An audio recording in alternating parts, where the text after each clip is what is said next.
굿모닝, 굿나잇. 10분 아침 묵상, 잠자리 생각, 성령과 동행하는 삶 5번째, 사도행전 5장, 사단의 전략을 알고 계십니까? 입니다. 사도행전 5장 1절. 아나니아라 하는 사람이 그의 아내 삽비라와 더불어 소유를 팔아 그 값에서 얼마를 감춤해 그 아내도 알더라. 얼마만 가져다가 사도들의 발 앞에 두니 베드로가 이르되, 아나니아야, 어찌하여 사탄이 내 마음에 가득하여 내가 성령을 속이고 땅값 얼마를 감추었느냐. 땅이 그대로 있을 때에는 내 땅이 아니며 판 후에도 내 마음대로 할 수 없더냐. 어찌하여 이 일을 내 마음에 두었느냐.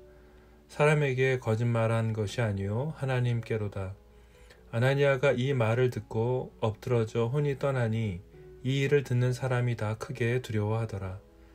젊은 사람들이 일어나 시신을 싸서 메고 나가 장사하니라.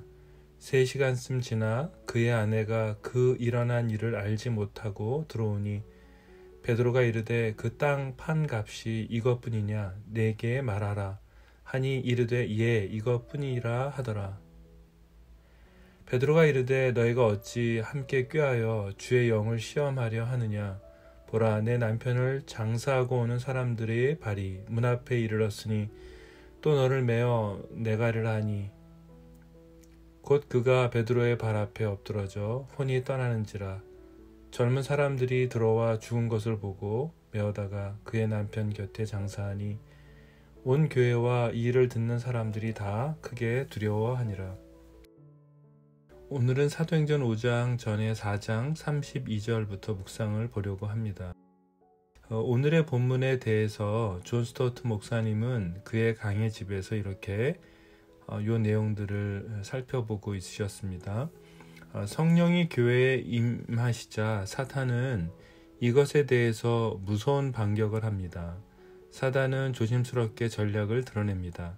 3가지 정도로 드러나는데, 첫 번째는 폭력으로 물리적으로 교회를 공격하는 것이고, 2번째는 도덕적인 부패와 또 죄와의 타협이며, 이런 외부로부터 교회를 파괴하는 것이 실패하자 사단은 교회의 내부 생활에 악을 은근히 심어주어 그리스도인의 교제를 망치게 합니다.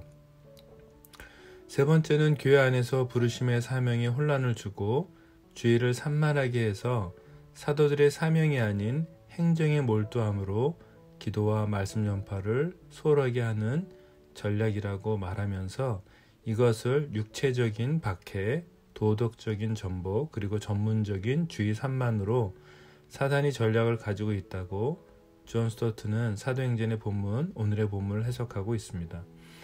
사도행전 4장 32절과 37절의 교회는 여러분과 제가 상상을 초월하는 교회의 모습을 보여주고 있습니다.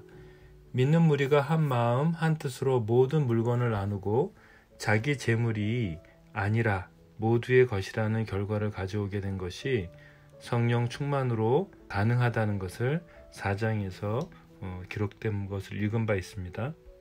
성령과 동행하는 삶은 하나님을 경외하는 삶으로 탐심을 물리치고 물질을 나누는 삶을 말씀하고 계십니다. 5장에서 너무도 우리가 잘 알고 있는 아나니아와 삽비라가 등장합니다.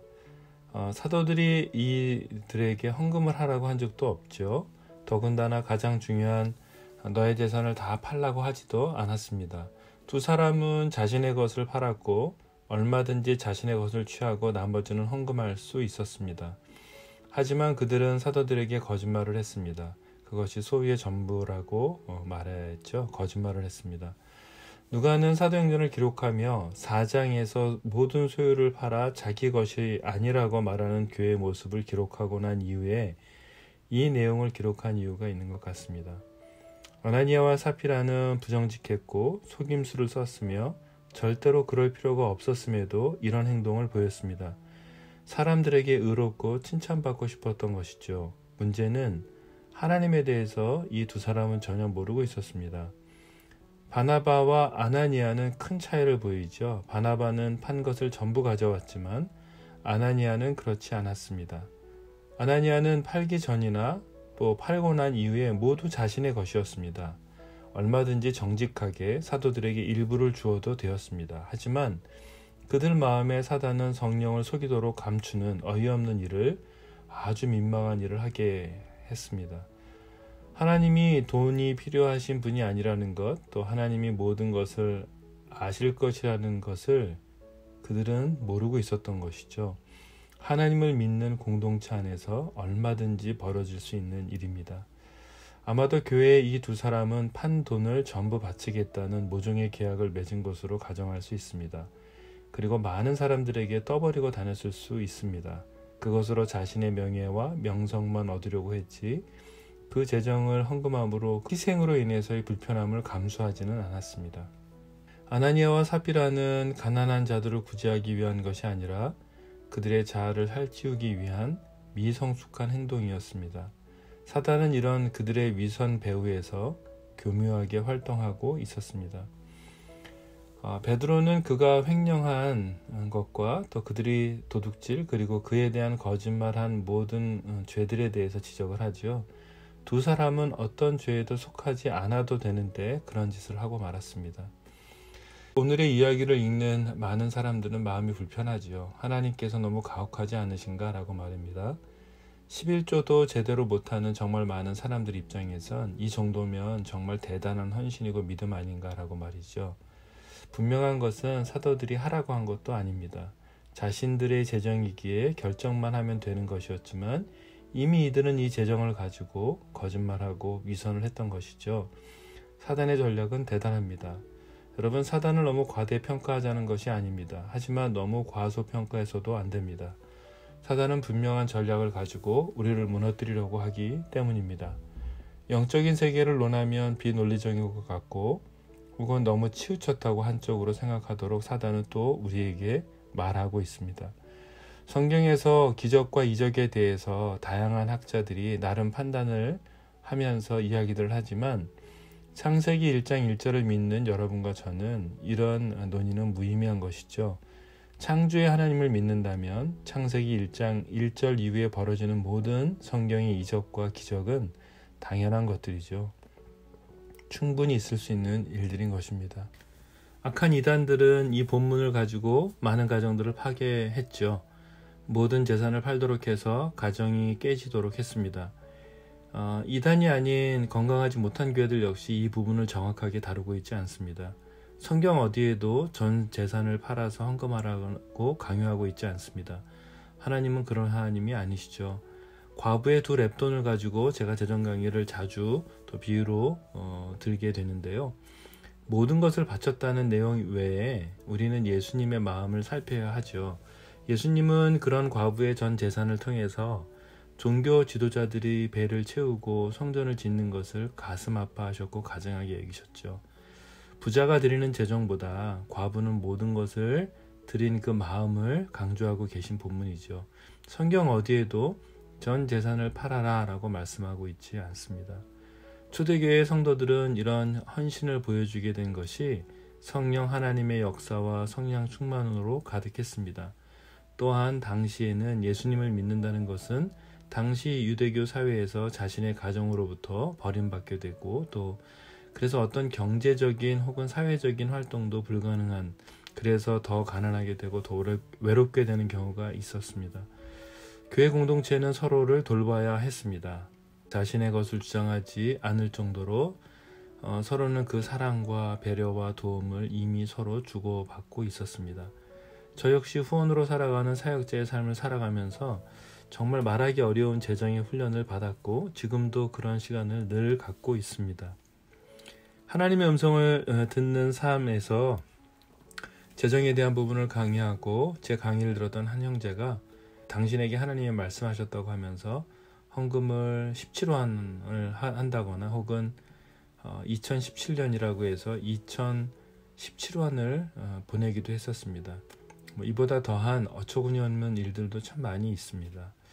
재정의 훈련은 우리 모두가 자신이 아무것도 가져갈 것이 없음을 아는 그 죽음의 순간까지 훈련하고 배우면서 하나님의 것과 세상의 것, 또 이웃을 섬기는 것에 대해서 끝까지 주님이 오라고 하는 그날까지 훈련하게 되는 것 같습니다. 그 과정에 재정의 액수의 크고 작음을 떠나서 그 마음에 어떤 마음을 가져야 하는지 성경은 오늘 말해주고 있습니다. 아나니아와 삽비라의 이야기를 통해서 그 두 사람은 하나님을 경외하는 삶이 아니었다는 것, 하나님을 경외하는 것이 없었다는 것을 우리 모두는 발견할 수 있습니다. 성령과 동행하는 삶이란 하나님을 경외하는 것입니다. 성령과 동행하는 삶이란 재정을 다스리시는 창조주 하나님을 경외함으로 출발해야 한다는 것이죠.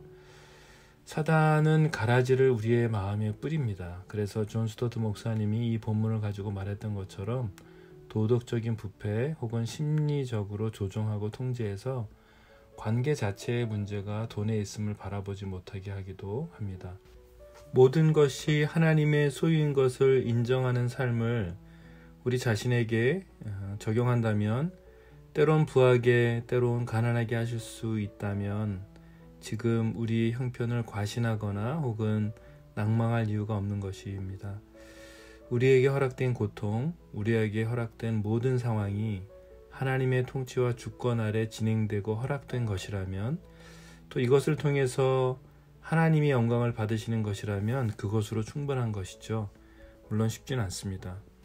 하나님이 다 아시고 하나님이 다 갚아주실 것이기 때문에 우리는 매 삶의 순간 하나님을 경외하는 삶으로 성령 하나님과 동행하는 삶을 포기하지 말아야 합니다. 탐심은 우상 숭배입니다. 하나님이 허락하신 지금에 감사하며 성령 충만함을 놓치지 않고 하나님과 이웃을 사랑하는 삶을 재물의 영역에서도 살아내는 그런 하루가 되었으면 좋겠습니다. 묵상을 위한 질문입니다. 오늘 좀 무겁죠?